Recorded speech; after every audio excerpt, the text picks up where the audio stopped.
with our Salt and Sugar Simplified presentation.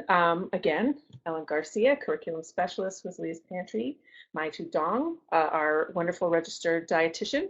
And we're going to be providing some information for you today on, salt and sugar as concepts are really difficult for nutrition educators to talk about because there's so much scientific background involved. There's so much research always going on and developing. The recommendations related to these things are always evolving. It's our jobs to keep track of these recommendations and sort of bring them out to you. So our hope today is that we can provide you with two perspectives. Mai Tu can provide the sort of scientific research background to help you understand these topics a little bit better. And then I'll take over and talk about how we sort of put this technical information, which might be a little bit complex for some of our participants, into practice in our workshops. So with some basic language we can use and some skills that we can reinforce. So with that in mind, Mai Tu, all right. Yeah, so I'll start it. I'll bring the computer over here. Okay. And I'll get started with the two topics that are very popular but also quite complex. With the time of interest of having the presentation for 45 minutes and my part is taking 15 minutes, I will promise we'll do it as fast as we could, but also to give you relevant information. Okay, so now we're starting on salt, and what exactly is salt? Let's see. So over here, it's comprised of sodium chloride, so NaCl, and we will get to the function of how it functions in the body in a bit. But first, let's focus on the function itself as in foods, because that's what we all could relate here. And it's definitely very pertinent for our profession. And why is it hidden in many of the processed foods? As we all know, processed foods play a big role in the salt discussion. Okay. So salt has various purposes in foods. It's often used as first a preservative, so it actually protects foods against bacteria, molding, and spoilage. And some of the food examples that are preserved are pickled vegetables, salty fish, and meat. And the next function is for salt. It is a binder, and what it does is it gelatinizes a protein. Let me see. So let me actually go back 1 second. So how does salt actually preserve foods? So salt has been used since ancient time to preserve food, to protect foods against bacteria, molding, and spoilage, such as pickled vegetables, salty fish, like I just mentioned, and salty meat, just to name a few. But how it works is that salt, it dries the food by absorbing the water, or what we call it water availability from the foods, and making the environment too dry for it to support harmful mold or bacteria. So in order for bacteria to grow, it needs enough water. And if that's not available, it cannot multiply and grow the way they would. So then that's how the whole food preservation works. And secondly, so like now I'm going back to the binder. So it's used as a binder when it is added to foods such as sausages or other processed meats. And what it does is it gelatinizes the protein, which then it holds the whole product together. So if you're thinking about sausages, it's pretty salty because it needs the binder salt as a binder to hold everything together. And the third function is salt enhances the color. We call it the stabilizer. It enhances color by preventing it from turning gray or muddy. So I hope that makes sense why salt are used generously in processed food, because it really is to preserve and enhance. So we're going to the next slide over here. Okay. We hope you like this um, sodium potassium pump diagram that we included for you. We have to laugh when we see this because we both had to study this in nutrition school. Maybe some of you are familiar with it. And we think that it just explains everything you need to know, but your clients won't be interested. So anyway, enjoy. Back to you, Mike. Okay. So sodium chloride, like I said, there are two elements that are electrolytes when separated. So we use these to conduct nerve impulses, contract and relax muscles, and also to maintain proper balance of water and minerals. So the function is really simple. Those are the three. And we have other electrolytes too that you see on here. They're potassium, calcium, and magnesium. I won't go into this because this is really advanced nutrition, and as nutrition educators, we don't really want to make it more complex than it already is. So just remember those three. And why is excess salt a health concern?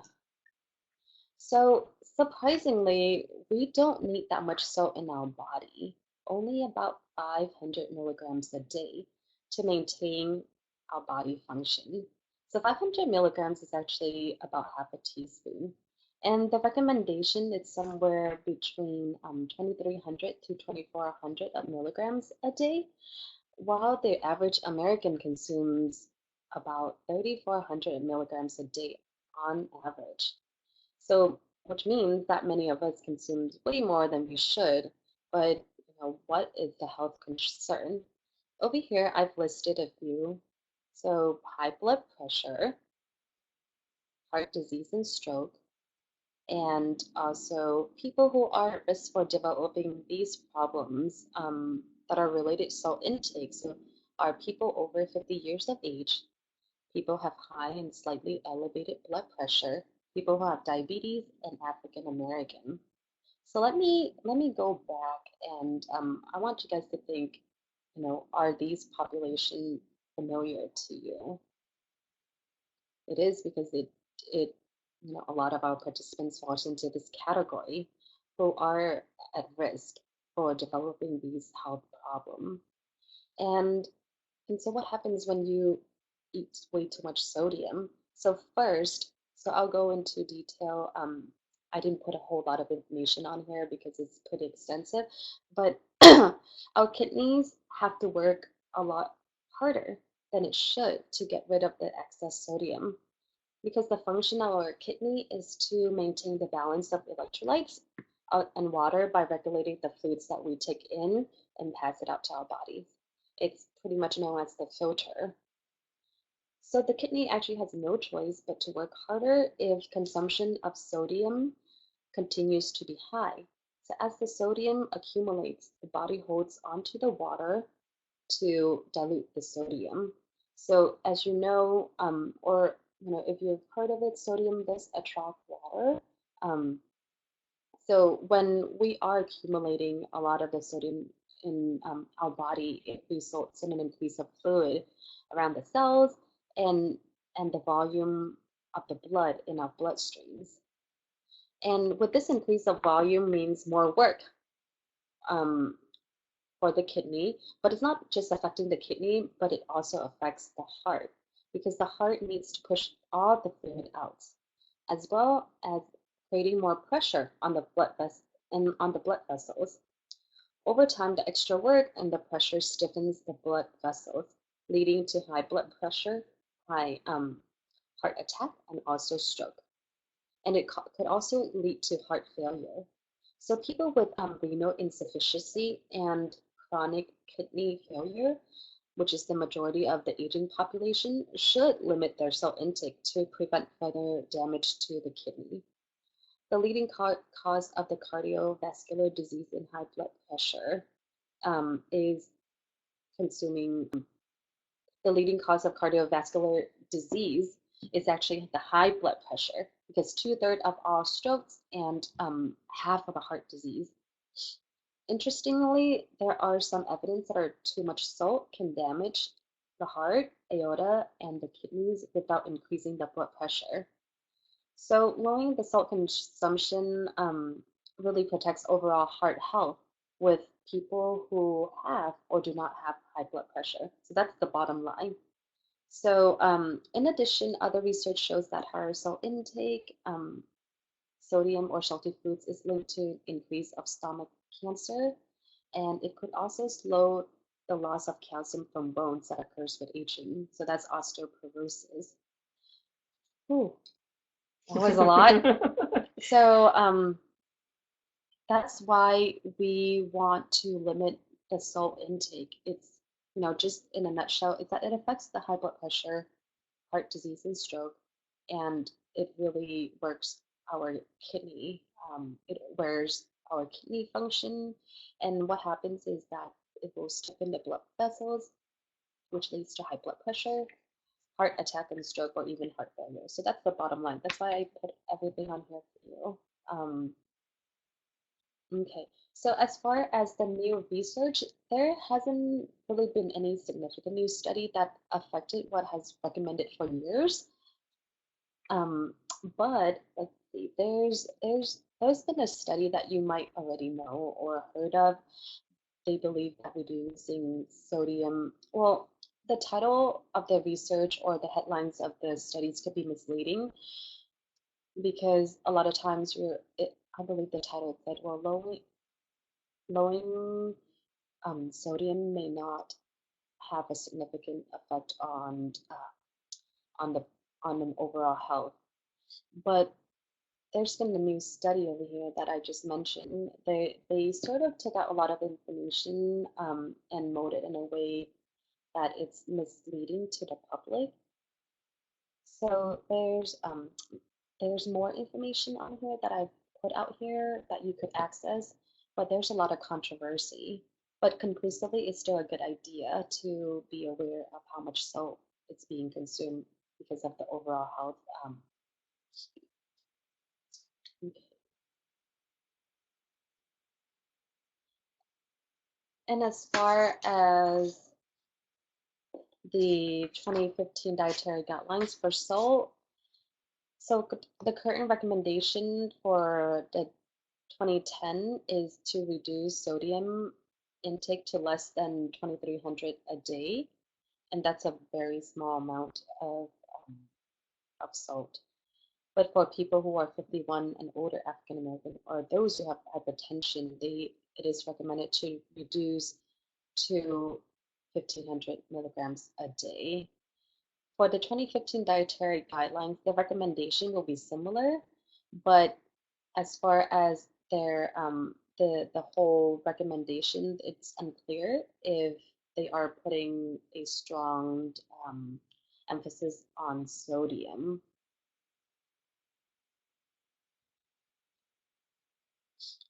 Okay, we'll take the question at the end. Oh, there's, I guess I see. So I'll just answer it right now because we're on the salt subject. Gina Lee wrote, by stiffen the blood vessel, do you be narrowing the blood vessels? Yes. When it's stiffened, it will narrows, and that means the heart will need to work much harder for it to push the whole blood through. And Aaron wrote, how much 23 milligrams is in a teaspoon? So That's yep. That's I can answer that. We'll talk about some of the conversions a little bit more in my section later. But 2,300 milligrams is a little more than half a teaspoon, which you can imagine half a teaspoon is not very much.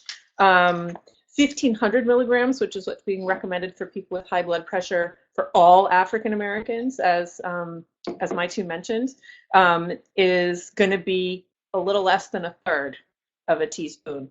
Excuse me, a little more than a third. So it's really total over the course of a day, not very much. But of course, if people are eating a lot of their salt from processed food, they can't really, that visual is not so helpful because they don't know how many teaspoons of salt has been added. Milligrams is not really visual for most people. So we'll talk about how to address that in a few minutes. Okay, so we're on to, okay, so now we're moving on to sugar. And this is going to be a little bit quite similar. It's that it's another big topic, but we want to start by discussing two of the sugar that there are.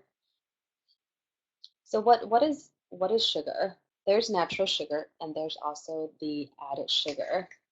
And and the difference is that naturally occurring sugars are found naturally in foods, such as fruit, milk, starch, and added sugars or caloric sweeteners that are added to foods and beverages during the processing or preparation. For example, like adding sugar into your coffee or adding sugar into your muffin batter mix.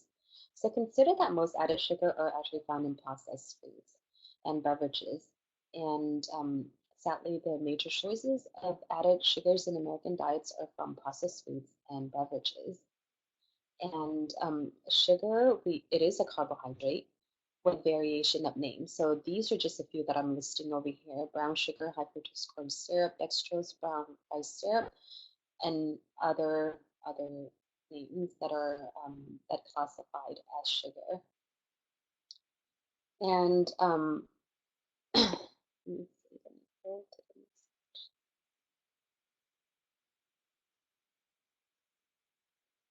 Okay, so how does that work in the human body? So this is not as complex. I'm just trying to really simplify the language over here.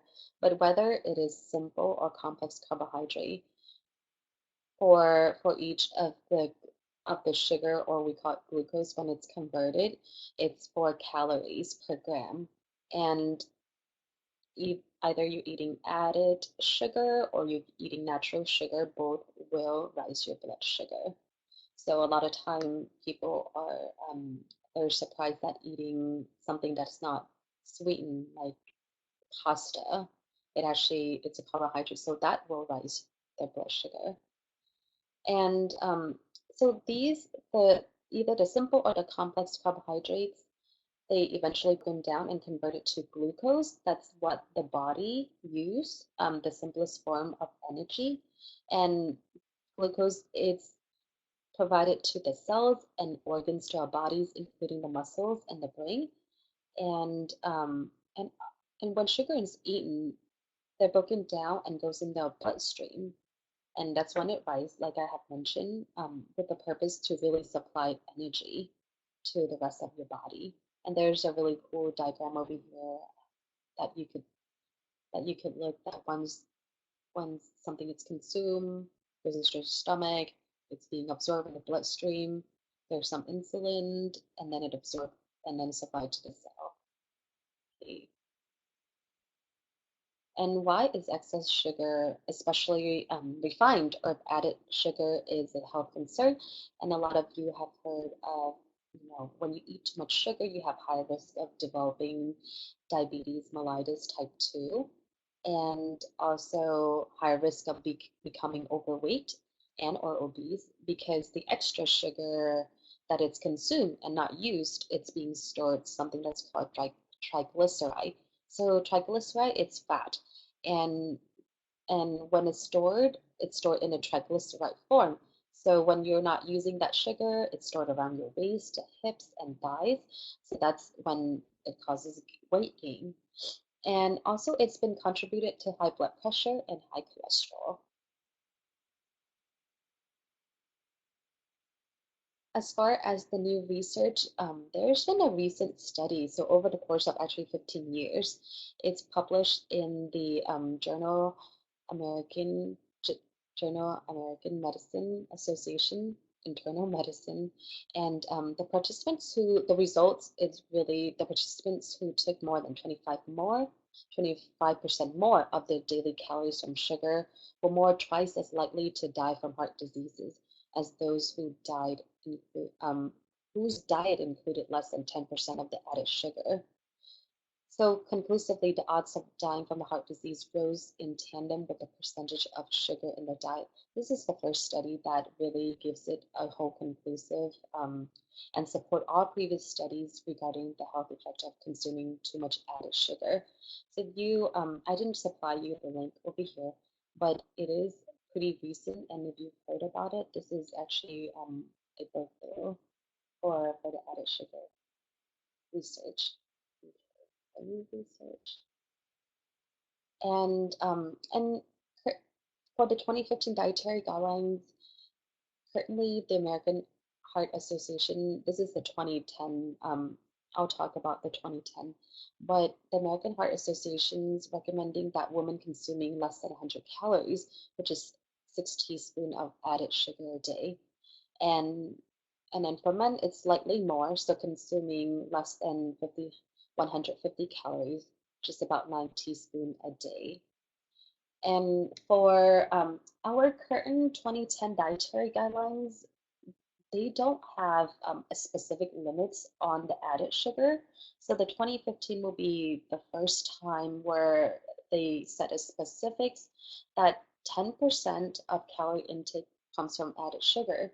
So we're thinking, the 2,000 calories diet, 10% of that is 200, and and then you divide that by 4 calories per gram, you get 50 grams. So approximately 12 teaspoons a day for a person. They call it eating normal diet. So someone who's not on a diabetic diet, it's classified as a normal diet. So this is something that will be they're still discussing this, but this is something that they would like to put onto the 2015 guidelines. Okay. All right. Thank you, my two. Did you guys get all that? You remember all of it? There'll be a little test at the end. Just kidding. Okay, so my two is giving you a tremendous amount of really useful information, including some things that I did not know. So, so thank you. I'm going to talk a little bit now about how we translate, maybe translate's not the right word, how we apply this in our classes and when we're talking with our participants in a meaningful way. And I want to start with the caveat. Those of you who went through the last FSTP where I did a presentation, you kind of heard my spiel about this, but I give this spiel over and over and over again about what our job as nutrition educators really is. Our job as nutrition educators is to motivate our clients and participants towards healthy lifestyle changes. It is not to give specialized medical advice.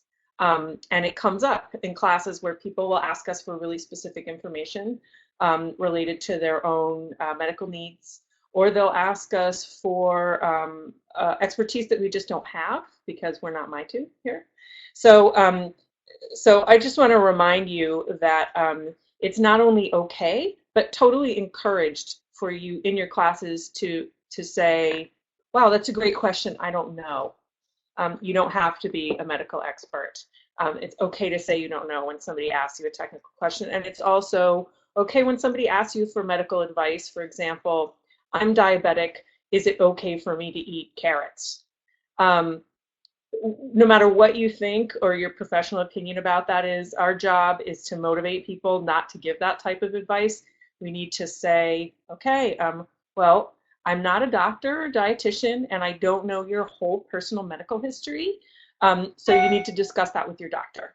But I can give you some general advice about ways to prepare carrots and other foods to minimize the amount of excess sugar.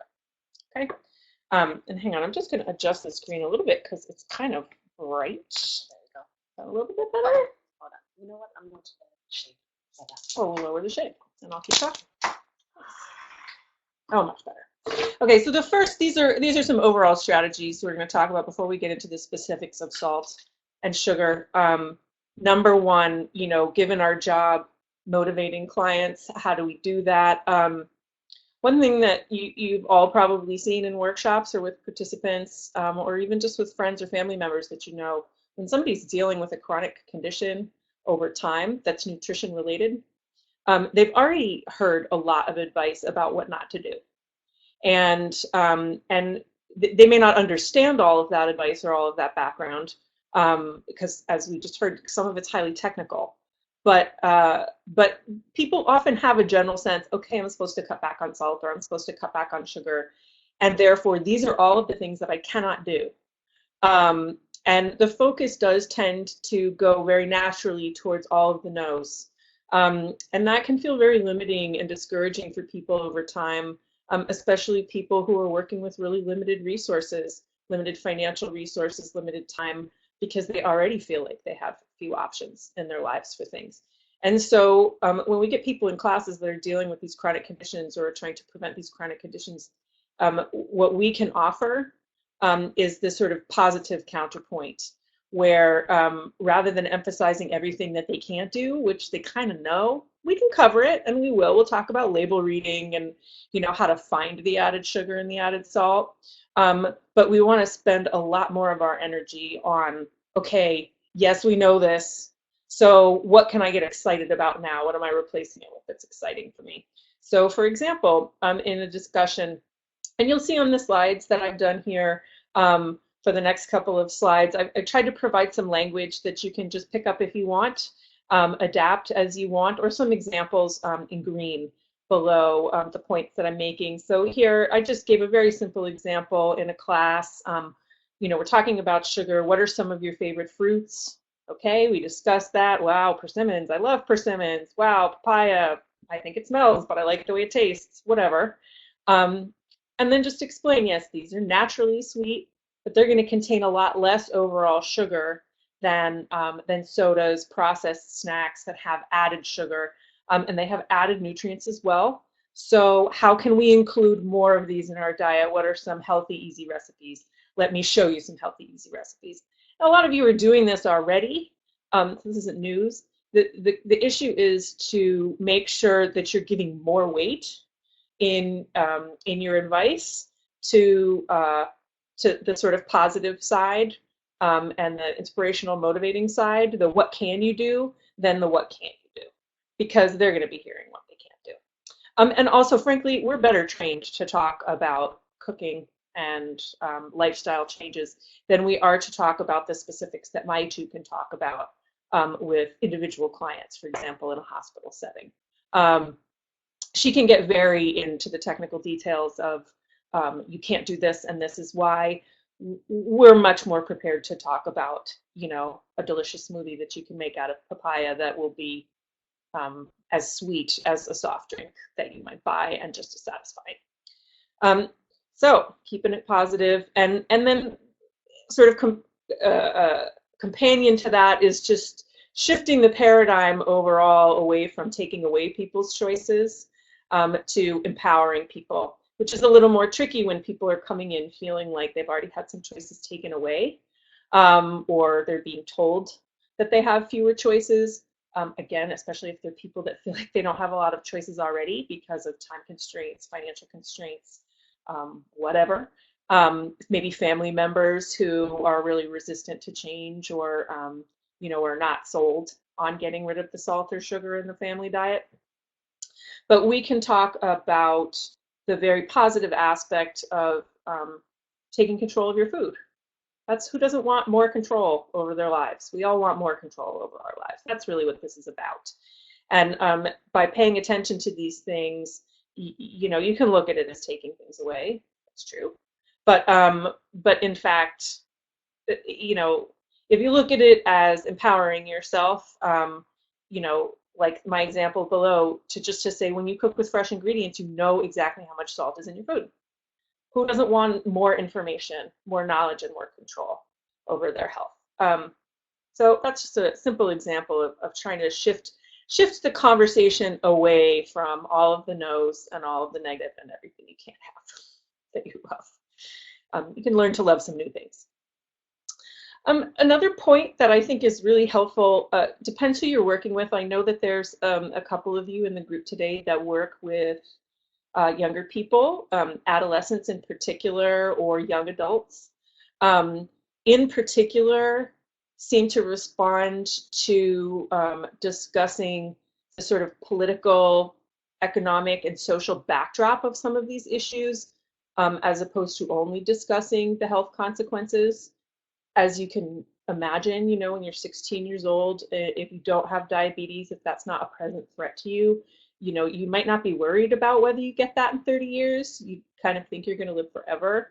But to be told that you know, to understand a little bit better how maybe you're being targeted for marketing, or you're part of a political or demographic group that has a higher chance of developing a certain disease for these sort of social reasons or socioeconomic reasons, that can be very motivating for some people. What's tricky for us is to not make that into a blaming conversation. It's very easy for that conversation to shift into, you know, well, and we all know the government's kind of got this agenda, or the food industry has got this agenda, and you know, we all as professionals have our views on that, which are valid, but you know, given who we represent when we're teaching our classes, we don't want to spend too much time pointing fingers. The idea is really just to start the discussion and to get people thinking critically on their own.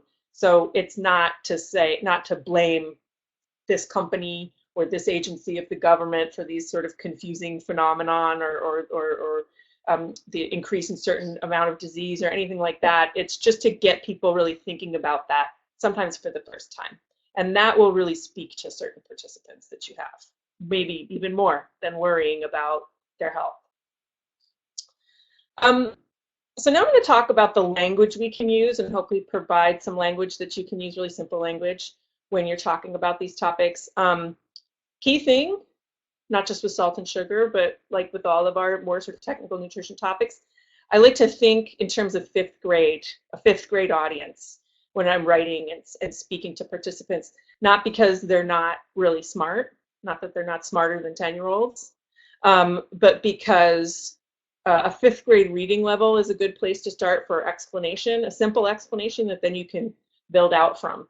And I'm constantly in this situation of getting excited about explaining something and then realizing, like, I'm on this high level of discussion and it's just, people are not. You know, the sodium potassium pump, I think it's fascinating, but it's not fifth grade level. And so it's not a good place to start the discussion. So salt, in layman's terms, this is how I explain it. Maybe you guys can come up with an adapted definition or language of your own. So first, when we say salt, we're talking about the mineral sodium. In reality, they're not exactly the same thing, as my two explained earlier, but just to be clear, when we talk about salt and the dangers of salt, we're talking about the dangers of sodium. Sodium occurs in nature. We need tiny amounts of it for water and energy balance in our cells. We can get all the salt we need from natural foods, but too much salt from processed foods strains the cardiovascular system. Done. You don't need to worry too much about vasodilation and constriction and this type of stuff. Just to say, too much salt from processed food can be a burden on your heart. It's good. 1.2 that I didn't put in this slide, but I think we're going to be hearing more about this in the next couple of years, is about the role that potassium plays in balancing out salt intake. And that's, again, the foundation of the sodium potassium pump. Potassium is sort of the counterpoint, is the partner, but also the balancing counterpoint to salt in the diet. And there's been a lot of public health emphasis on, you know, limiting the amount of added salt in the diet because of the negative effects. But I think we're going to be hearing more in coming years about, at the same time, increasing potassium intake, because there's more research and attention being paid to that. And fortunately, what that really means for us as nutrition educators, where do we get potassium from? Fruits and vegetables, natural fruits and vegetables and whole grains. So it stands to reason, if you're cutting back on processed foods in your diet and the salt in processed foods and increasing the natural foods, you'll be decreasing sodium and increasing potassium naturally. Also note that, you know, I'll talk about this with sugar as well, that tolerance, that the taste tolerance for salt is really acquired and trained. And it can be untrained and unlearned, which is fantastic to know. So you may feel like, well, I just need a lot of salt to taste food. 2 or 3 weeks of whittling it back and retraining your taste buds, and you can unlearn that pretty quickly. So sugar, in layman's terms, especially refined and added sugar. So one really key thing to keep in mind as a nutrition educator, when we talk about sugar, we're talking about two different things, really. Sugar is a nutrient. It's a type of carbohydrate. There's different types of sugar, the glucose, the fructose, etc. But it's a nutrient. It's also a type of food. Sugar is the white stuff that we, add to coffee or, baked goods or whatever. And when we're talking about added sugars with our clients, we need to be really careful to be clear which we're talking about when, because people get really confused about this idea about added sugar versus natural sugar, especially with the recent discussion in California about soda taxes. The soda industry did a lot of advertising related to, sugar. If you're going to consume sugar anyway, like, it doesn't make a difference in your body where it comes from. So, why do you care if it's added versus natural? I'm not going to get into that and the problems that I see with that personally, but that is very confusing for people because they're thinking of the white stuff and they're also thinking of the stuff in fruit. We need to be clear when we're making these explanations which we're talking about. So some natural sugars, like the natural sugar in fruit or in milk, the nutrient that is, those can be okay. Our bodies know what to deal with those. They evolved to deal with those. Our bodies did not evolve to handle lots of processed white sugar and all of its relatives, because these things didn't exist when our bodies were evolving. So too much of those things can be a burden on the body. That's all you need to say. And again, we see this issue of tolerance where you can unlearn your taste for sugar just the way you can unlearn your taste for salt. It really doesn't take that long. It's a couple of painful days or a week or two, but it gets easier. And then you start to notice sweetness in things you never noticed sweetness in before.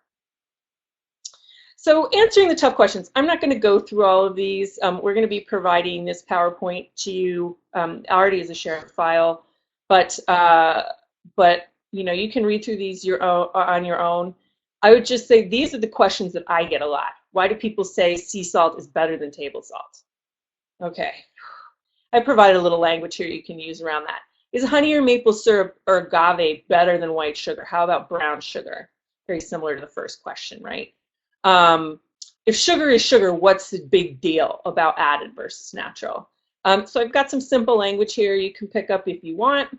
If you have a better explanation, I would love to hear it because I'm always refining my explanations too. So let's just very quickly talk about skills to emphasize as we're sort of empowering people. Naturally, reading labels, you guys know that. You talk about that in your classes already. But as Erin brought up earlier, when we're looking at the nutrition facts label, definitely drive home to people. 1 teaspoon is 4,000 milligrams or 4 grams. So 1 gram is a quarter of a teaspoon. 1,500 milligrams is a little more, it's 1.5 grams.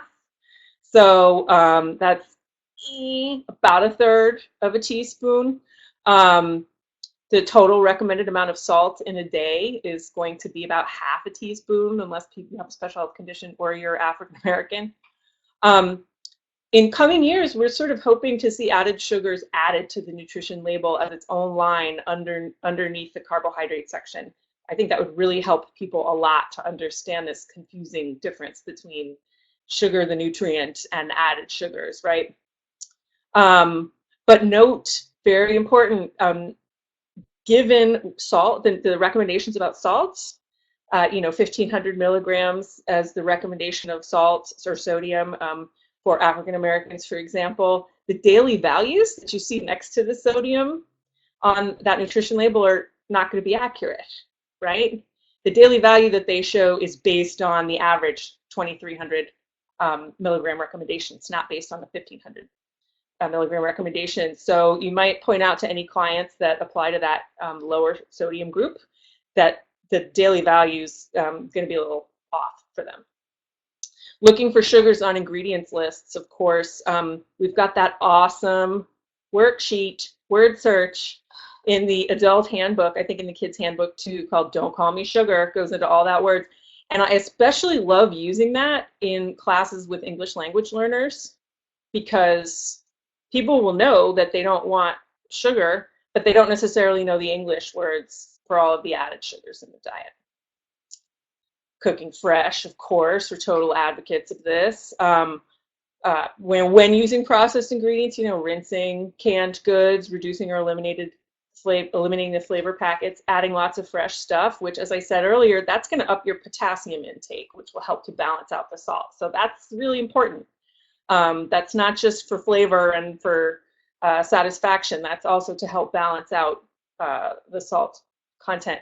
Replacing added salt and sugar with natural flavorings like spices and herbs, and learning some of the techniques like when you add the spices to retain the flavor. Using fruit purees or fruit juices in place of white sugar. Again, sugar is sugar, but you might be able to achieve that sweetness with a slightly less concentrated product. And then, just some random fun projects if you want to try. A 30-day no sugar challenge is really fun. Taking out the refined sugar or all concentrated sugars or whatever added sugars for 30 days. It's really tough for a few days, and then it's fine, and you feel great. Put a spice tray on your dinner table instead of a salt shaker. Have some curry powder and cinnamon and chili flakes and different things you can experiment with on your food. And tracking salt intake is a little more tricky, but these new apps that we can get for our phones, like MyFitnessPal, which is free, can be really helpful for that. So, it's fun to explore some of those and look at them with clients, especially people that are using smartphones. So, we are at the limit of our sort of scheduled time, but if anybody has any additional questions, please type them in to the chat box. We'll try to answer them. And I also have, in about a minute when we're done with the questions, survey poll that I'm going to put up on your screen just to get some feedback from you about the presentation today and any other information that you would like to learn from us in the future. While I'm waiting to see if anybody asks any more questions, I'm going to address the question that Erin put out earlier related to the milligrams of sugar in a teaspoon. Are they recommending twice as much sugar a day? No. No. Yeah, I think that was that one is the sugar recommendations are staying, well, the sugar recommendations are confusing because the American Heart Association says one thing and the USDA is saying another. This concept of added sugars is like a new area of focus in research, and I think we're going to see a lot of discussion and debate about it in the next couple of years as the sort of dust settles on what the public health messaging is about it. 12 grams before it was 6 grams. Sorry, 12 teaspoons. Oh yeah. Yeah. So go ahead, Mai too. Okay. Let me see. But you said 12 grams. Oh, 12 teaspoon versus 6 teaspoon. Okay. So the so like Ellen was saying before even the American Heart Association has been recommending the 6 teaspoon and a 9 teaspoon. So 6 for women and 9 for men.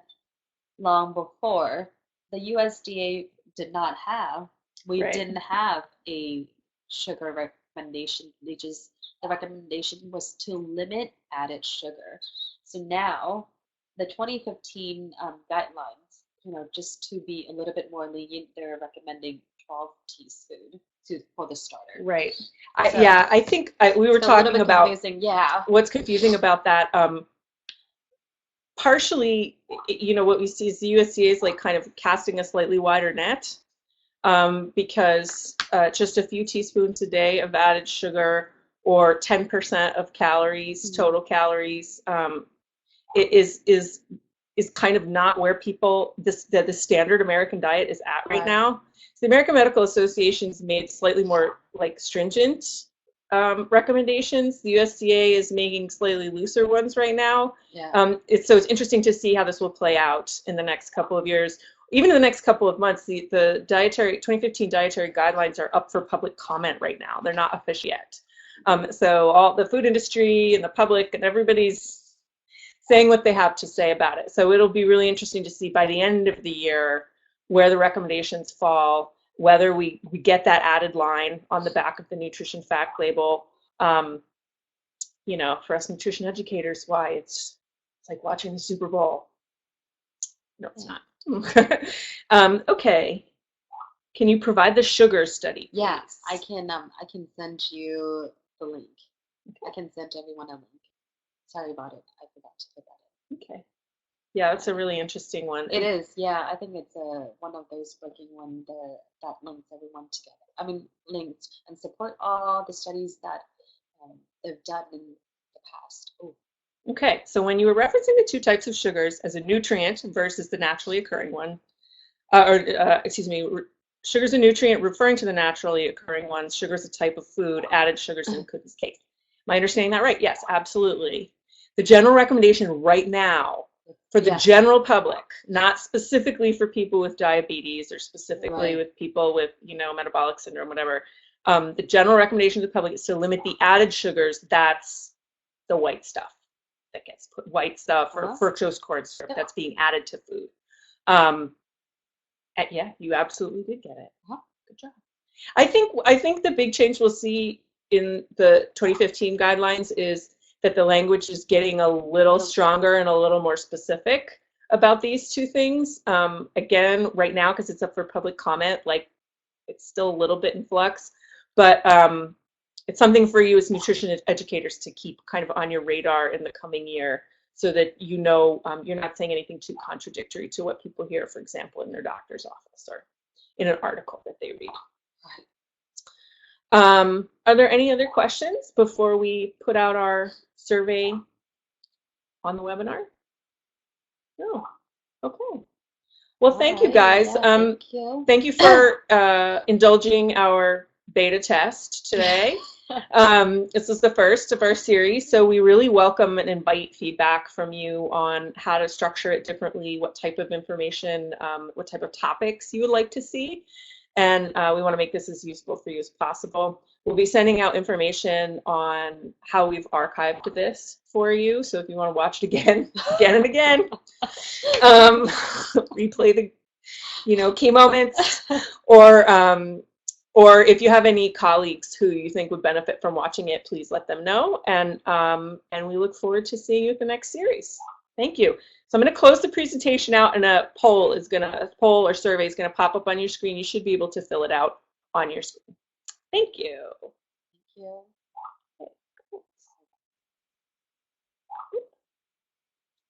you. Can you guys see this right now? Is the poll popped up? Yes.